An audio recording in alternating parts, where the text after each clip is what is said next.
Rarihokwats. Go ahead, Rari.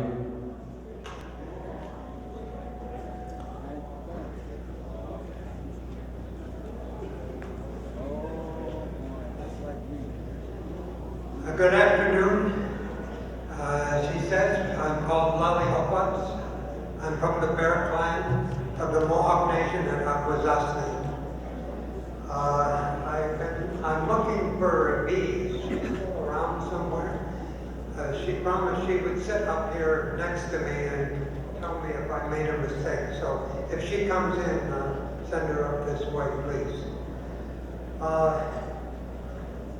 First of all, thank you for the privilege of being here at Onion Lake, to the people of Onion Lake.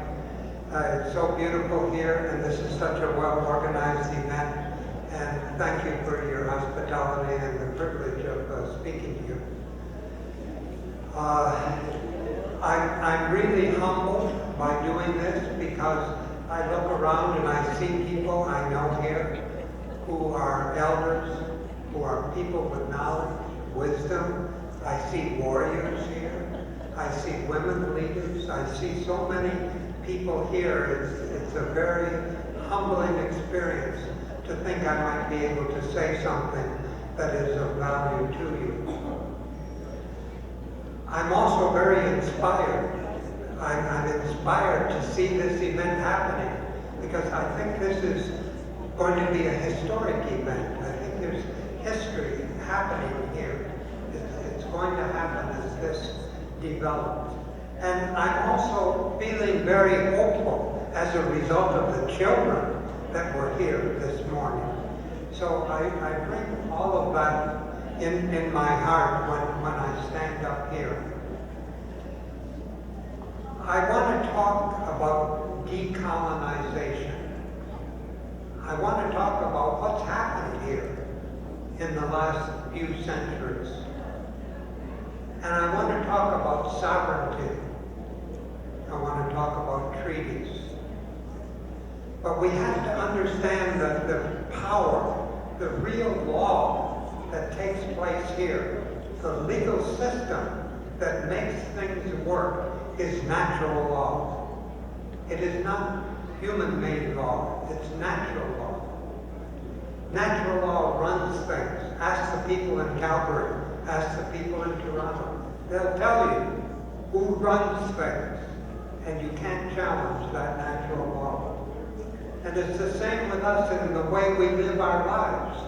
Because if we want to challenge natural law, we do so at our own risk. So our sovereignty begins as people. That when the Creator placed you on this earth, you were given freedom. You were given everything you need to sustain your life. You were made a free person, a sovereign person. And sovereign people form sovereign nations. Sovereign nations make treaties. Treaties do not make sovereign people. It's the other way around. So that if you are a treaty person, you must be a sovereign person as well. Now there are other people in the world that have a different idea of things. And if you go over to England or France or other countries that have kings and queens, it works differently. Their worldview is that there is one person, the king or the queen, that is the sovereign. The people have no power whatsoever. The sovereign has all the power. And so the situation that we're in here today as Indigenous peoples is that when the two sovereignties, the two kinds of sovereignties came together with the arrivals of European peoples on Great Turtle Island, it was initially a conflict between two sovereignties. When the first Europeans arrived, the first native people that they found, they asked them, "Take me to your king. That's what they want. Because they assumed that everyone had a king. And of course the people said, well, you know, we don't really have a king, I'm sorry. And they said, well, then you can have our king. On your knees, you're now subjects of our king. People said, no, we can't do that either. We don't really know how to do that. So they said, okay, we'll be your fathers and you'll be our children. They said, no, we're not going to do that either. I said, well, we have an idea. We can be brothers and sisters. We can do that. And so that was what was agreed upon with the first contact of people who entered into a treaty. And those people were the Dutch and the Iroquois people in the East. And they made a treaty at that time 400 years ago this year.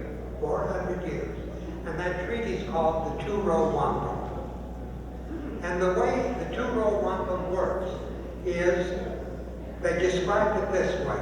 They say, okay, we got a river here. And in that river is going to be two vessels.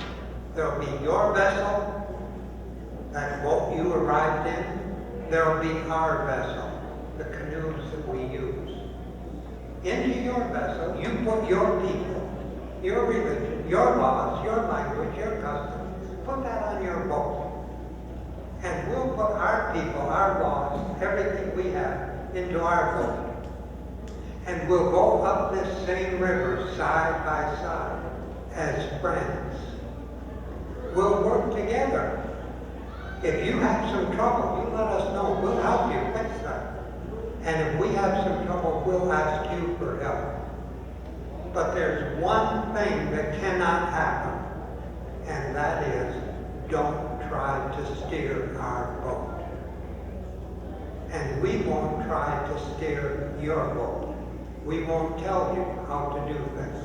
And that was the agreement. And a wampum belt, a treaty belt, was made at that time with two purple rows on a white background. That's called the Two-Row Wampum. And this was the beginning of treaty making in North America. I should interrupt myself for just a moment because I want to talk for just a second to the youth here. You know, this thing that we're into is something that I don't think this generation is going to resolve. The people that are older from you here may be gone when you're going to need this information for your children. So I'm hoping that there will be something that I'll say that will be of value to you, that you will take with you, and then you can teach it to your children so they can carry this on. Because that's why we're here today, is that people who went before us taught us, their children, that we should be here today. So this, I just want to make that little mention to the youth. Anyhow, back to the treaty making. There was another occasion when the English and the Indigenous people, because they were in contact with many people, that they were having difficulties. And so again they made another treaty, and it was called the Covenant Chain of Friendship. The Covenant Chain of Friendship said that we are going to make a strong chain, and we're going to tie it to your boat. And we'll put the other end of it around a great oak tree. And if a storm should come up that will try to drive your ship out into the ocean again, the covenant chain of friendship will hold you to this shore. And that was a promise that was made. And it's a promise that is still today because we're dealing with the same crown. People kept their treaty. But then things went bad somewhere along the line. Around the year 1760, the English and the French had difficulty. They fought with each other. The English won, and the English general of the time, a man and Jeffrey Amherst kind of got it into his head. He began to take over. He began to oppress people. And the indigenous people of North America said, no way, this is not going to happen. You stop it. And he didn't stop it. And they said, then we are going to drive the English into the sea. And they started to do that. And it began with your ancestors out this way, with Pontiac's people, the Western League, the Western Confederacy, that began this drive. They ended up by burning 4 of the 5 English forts that were in existence at that time. It was pretty scary. And that was in 250 years ago this month when all of this took place. 250 years. There's some magic in these 400 years, 250 years, all coming together at this event here. So, at that time, there was a king of England, his name was George III, and George issued a royal proclamation. The royal proclamation said it was addressed to the Englishmen. It was not addressed to the First Nation people. He said to the Englishmen, there have been great frauds and abuses. You must stop that. If you are on Indian land, you get off that land right now. You cannot make any deals as individuals with the Indian nations.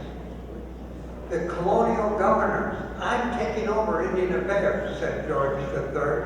I'm taking it all over, and I'll run it from here on.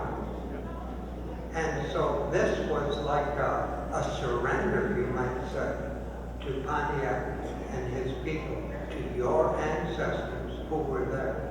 1763, October the 4th. Immediately after that, George III sent out runners all over. They went into the Great Lakes area. I don't know how far west they came, but I'm sure the word got around. And the following year, in July of 1764, at Niagara, 2,000 First Nation people, representatives, chiefs, councilors, 2,000 arrived in Niagara, 1764. That would be a super event if it happened today in these times of jet planes and everything else. Can you imagine that number of people representing the nations of Central and Eastern North America were there? And they entered into treaties at that time with the English. There were 3 treaties that were made. One is they renewed the covenant chain of friendship. Second thing was the Western Confederacy, your ancestors, entered into a treaty. And that treaty is also on a wampum belt. And then the third treaty was Western nations and the Eastern nations got together and made a treaty uniting themselves into this. So your history as treaty people goes back long before Treaty 1, 2, 3, 4, 5, 6, and on up. You were treaty people when you entered into the number of treaties as sovereign nations. There was a Superintendent General of Indian Affairs that George III had sent over. His name was Sir William Johnson. And I just want to read you the words of what he said after the Treaty of Niagara. He said, these people cannot be brought under our laws for centuries. They do not have any word in their language to convey the most distant idea of subjection. They cannot understand how one people can issue punishment or subordination to another people, and if we try to do so, it would cause infinite harm. He said, I recollect that some attempts to impose sovereignty long ago was one of the principal causes of our troubles. There is no question that you were recognized by the Crown of England as sovereign peoples. King George III had a son named Edward, and Edward had a daughter who was named Victoria. The granddaughter of George III was the Queen Victoria, who entered into treaties with your ancestors here. She knew what her grandfather's law was, and she followed that law. And so when the Dominion of Canada was going to form in 1867, there was going to be a new super colony composed of an amalgamation of the older colonies. That Queen Victoria issued orders. She said, you know, the Rupert's Land area out in central and western and northern Canada, she said, in a sense, I have preemption over those territories over other European nations. In other words, if England, if Spain or France or Portugal or someone else tried to take over here, England would fight them. But she also said, I have no authority over those lands and those people. And if you want those places to be a part of the Dominion of Canada, you must enter into treaties with those people. Those treaties must be in my name, Queen Victoria. She also said, not just any treaty will do. The treaties must be treaties for compensation. If you are going to have people living on lands, you must pay compensation to the First Nation people for using their lands. Those treaties, she said, must be just and equitable treaties, not just any old treaties. And they must be treaties in the same style as the previous treaties that we have entered into.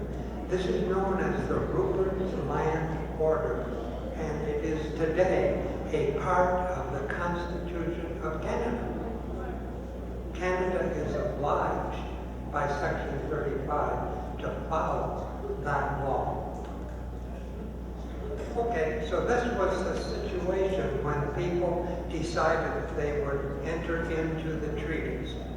And I'd like to take us all today back to the day before the treaty.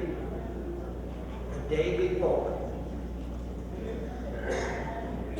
And then I want to talk about the day of the treaty and the day after the treaty.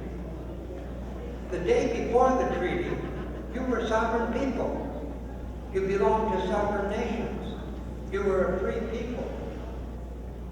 You had, you know, in First Nation way of looking things, there's not a question of like owning the land, but this land was placed here for you. You defended this land. You protected it. It was yours in that sense. So the day before the treaty, you had a full pack. You had everything. No one else had any authority over this land. And there were a few people who were trying to take advantage of that, and they were saying, oh, well, we're going to put up a telegraph line here before the treaty is signed. And the people were right there and said, out of here. This is our land, and you don't come on our land without permission. There were people who knew that this thing was going to happen, these treaties were going to happen, and they were lumber merchants in Montreal and Hamilton and Toronto, and they wanted to come up here and do businesses, and they would write the Canadian government and say, we want a permit to cut down place. And the ensign always came back, and the archives are full of these letters saying, we have no authority to give you anything until a treaty is made. So what happened the day of the treaty? Well, the day of the treaty, the representatives came up from the crown, and they had certificates, royal commissions with a royal seal right on it that said, we are here to represent the crown. They did not come as representatives of the government of Canada. They came as representatives of the crown. And if you look at your treaties today, you will see there is no mention of the government of Canada in your treaty. Your treaty was not made with the government of Canada. It was made with the crown. And at that time, the Queen said, I would like to have some of your lands for immigration and settlement. And again, if you look at your treaties, the treaties say, this treaty is for the purpose of immigration and settlement. Period. That's all that's for the purpose for. It is not for mining or forestry or whatever else. Immigration and settlement. So the treaty commissioners came and they decided that this would happen.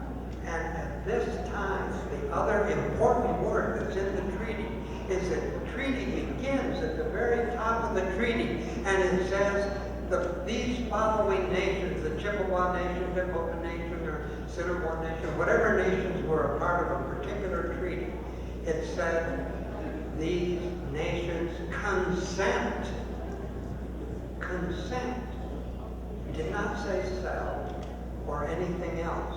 It consented for the Queen of England to be able to exercise her sovereignty, not over everything, but over her settlers and the lands on which those settlers were living. That was the time when sovereignty began for Canada here. So these commissioners who came over for the treaty making came there with an empty pack. They had nothing to offer. What did they have? They had no sovereignty. They had no land. They had no authority, no jurisdiction, no power. They had an empty pack. But they left that treaty meeting with the right to have lands taken up for immigration and settlement, and for those lands to be under the jurisdiction of the crown. And this is a very important point to remember, because it was at this point that your people gave legitimacy to the sovereignty of the crown here on this land. You see how these things go? It's just like that sovereignty, of England being upside down from the sovereignty of First Nations. And here we have another thing, because you've been educated that this was the Queen came over, and as a result of her sovereignty, entered into the treaty. No. You gave the sovereignty. You legitimized it.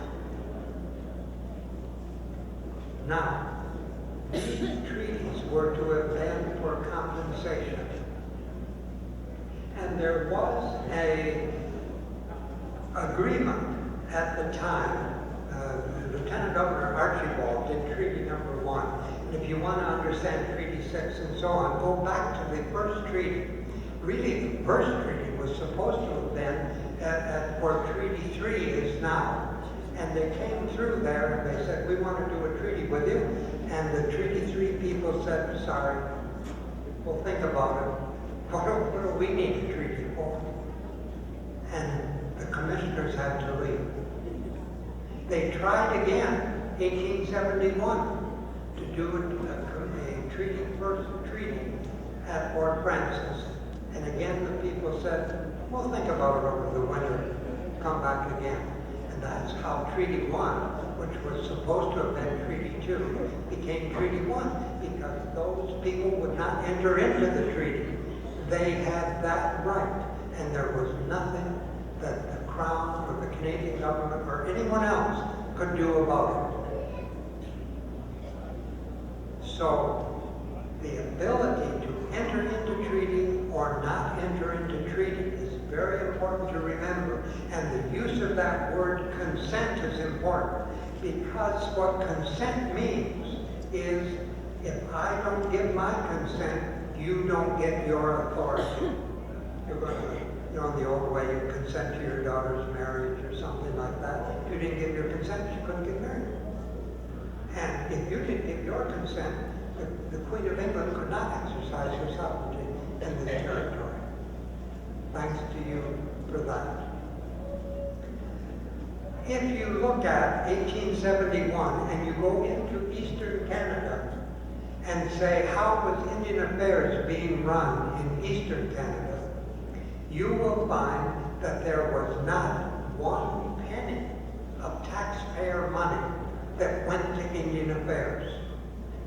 Every First Nation in Eastern Canada was self-sufficient. It had money in the bank because any lands that were taken up for immigration and settlement, there was a bank account, a capital account.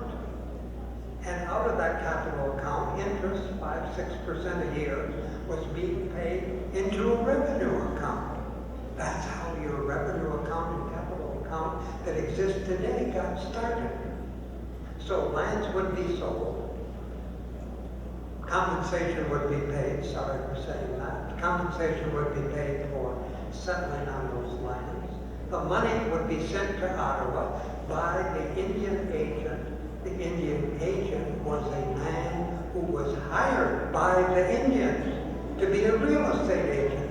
He opened up lands for settlement, and people paid money for that. Okay? The Canadian government took 10% of that money for administering the account. And that's how the 13 people who worked for Indian Affairs in 1871, all 13 of them, including the secretary, the cleaning lady, the guy who drove the carriages, the messenger boy, amongst the 13, ran Indian Affairs for all of Eastern Canada, because the Indian nations, the Indigenous nations, ran their own places, and they were self-sufficient people. The taxpayers did not pay a penny. 1871. And in comes Treaty Number 1, which is supposed to be like the other treaty in Eastern Canada. The lieutenant governor at the time was named Adams Archibald. Archibald had come out there, he arrived in October of 1870, and the first thing he did was he said, I'm going to have to do a treaty here eventually, and I better study up on it. And he sent out surveyors to get an idea of how much land was going to be in Treaty 1. They ended up with 10 million acres. How much of that land can be used for farming? Well, probably about 8 million of it. Okay. How much is land going for in North Dakota? Went over there, they came back and said it's going for $1.25 an acre. Archibald said, let's try for $1 an acre. We'll be able to deal with the land here. And so this was the arrangement that was made. Everything was set up, and if you look at the annual reports for 1870, 1880, and so on, you'll see an account for Treaty 1, Treaty 2, Treaty 3, Treaty 4. The accounting was totally separate by treaty, because the intention was that the dollar and acre put into the account would go to your credit, you would deal with it, and if anything came out of it, to buy plows or fencing or the tea for the widows or medicine for, whatever, they would take it out of that account. The problem was John A. MacDonald double-crossed the Queen. That's what happened.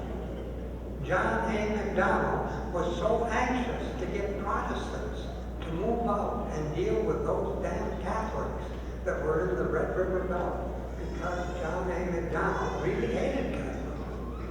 And he wanted to get the Protestants out there to form a majority before he opened up a legislature. And that's exactly what happened. And he gave away your land before he bought it. When the treaty commissioners went out of the treaty meeting, they did not have your lands in that backside. They had the right to take up certain lands with consent of the First Nations. But they didn't own the land until they bought it and paid for it with the settlers' own money. In the United States, when they are around this era of time, were entering into treaties with the Sioux and the Chippewas in Wisconsin and Minnesota and so on. The United States had already been in existence 100 years. They had money in the bank. So they acted as wholesalers. They would go to the Chippewas in Wisconsin and say, we'd like to get 50,000 acres from you. How much will you give us? $5 million. Okay, it's a deal. And then the United States government retailed that land to the settlers who came in. But the Canadian government didn't have any money. And so when the Canadian government came over, they had to wait for the settlers to pay the money in order that they would be able to put it in the account and it would start drawing interest. That was the way it was supposed to be, and it never happened. The reason it didn't happen, as I say, was they were so anxious to get the settlers out here that they gave it away, and they never, ever, to this day, have ever paid for it. And if you want to understand poverty in First Nations today, that's why there's poverty. There's dependency, and that's why there's dependency. Because your resources were given away, and you were never compensated for it. What about the timber? What about the mines, the minerals, the petroleum that comes off of your lands? Is that in the treaty? Not a word. Not a word.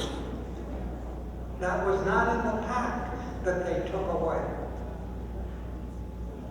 Do you have money that you get that is yours in your capital account, in your revenue account? Not much. Very little. Because it was never even put there. And that's why you have to sign contribution agreements. 1870, there were no contribution agreements.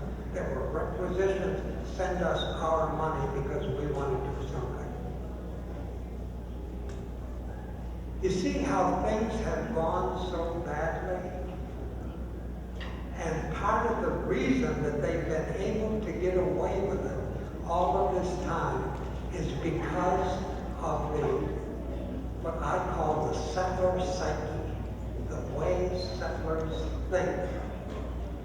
Mind you, settlers are different than immigrants. Settlers come over to North America, New Zealand, Australia, initially the United States, with an idea that they're going to make a new England, a new Spain, a new France, a New Brunswick, Nova Scotia. They are going to take England, or whatever country they come from, and plant it over here in North America.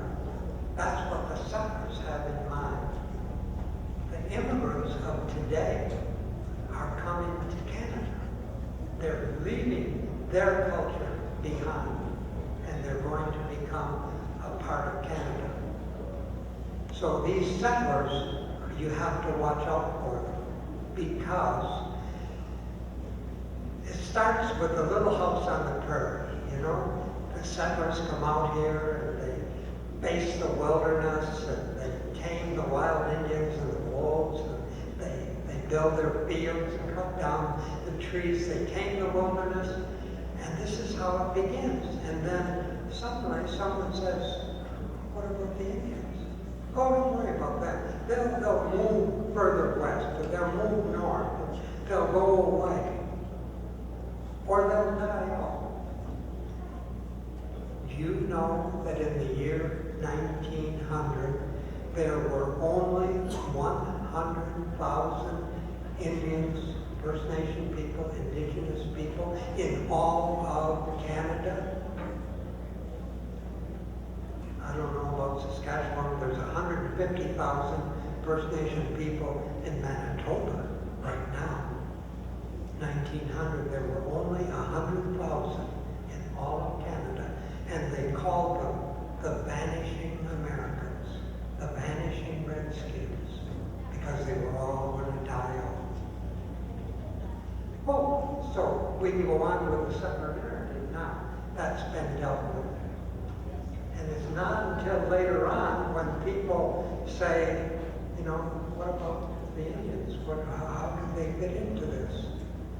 That they try to invent things. They come up with the 1969 white paper or, you know, other kinds of things to try to fix this problem about how do we have a settler country and find room for the First Nations. Okay, so this is the problem that they have. If we come on from there, in order to deal with this, the settlers thing all over the world has a certain way of doing things. And I want to read you a quotation about genocide. Genocide has two phases. One, the destruction of the national pattern of the oppressed group. The other is the imposition of the national pattern of the oppressor. So first, they try to get rid of the people, and if there are any survivors, they try to say, you'll do it our way from here on in. The second quotation is that economic and political control cannot be complete without mental control. The mental control is achieved through the destruction, the deliberate undermining of a people's culture, their arts, their dances, religion, history, geography, education, oral traditions, literature, and the conscious elevation of the language of the colonizer. Does that sound familiar? Because that's exactly what has happened.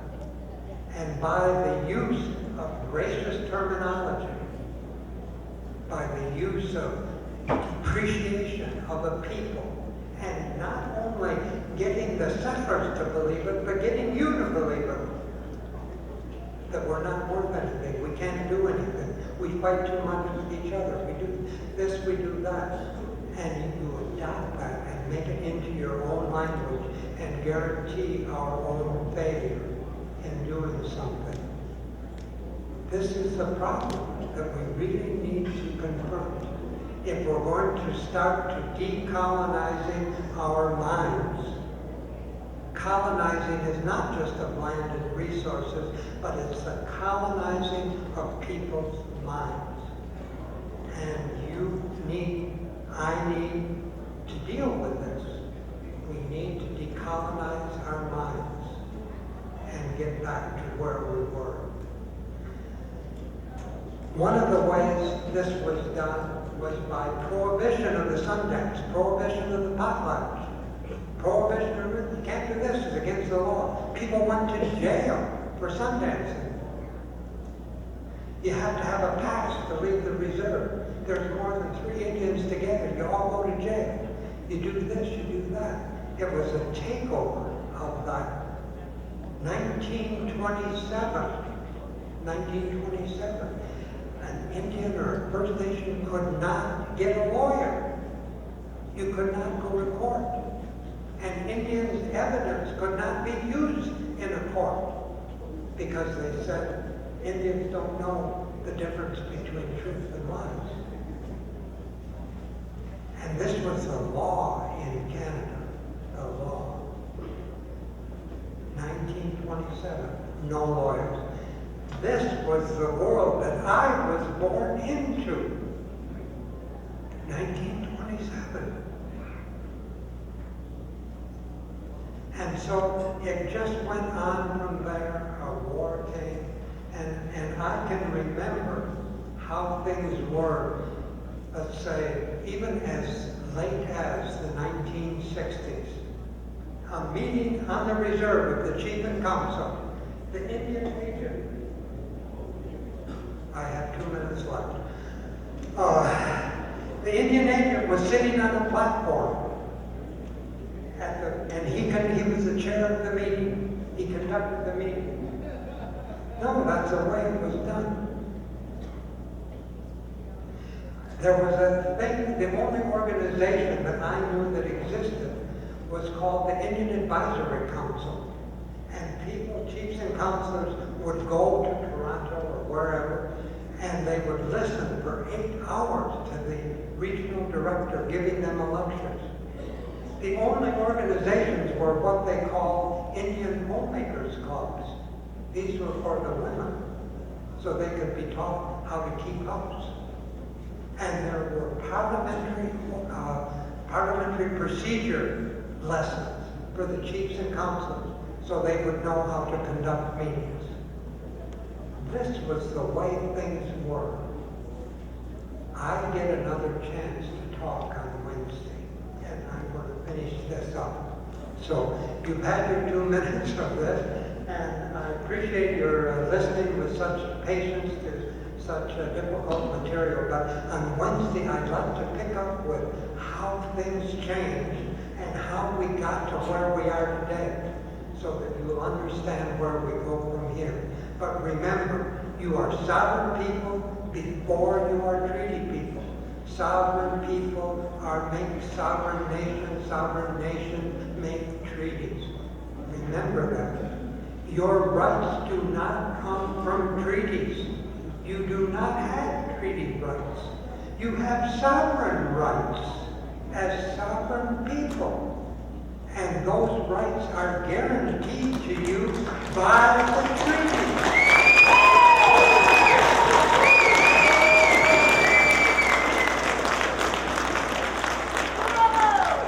Thank you so much, Larry. Very powerful message. Rarihokwats, Mohawk man.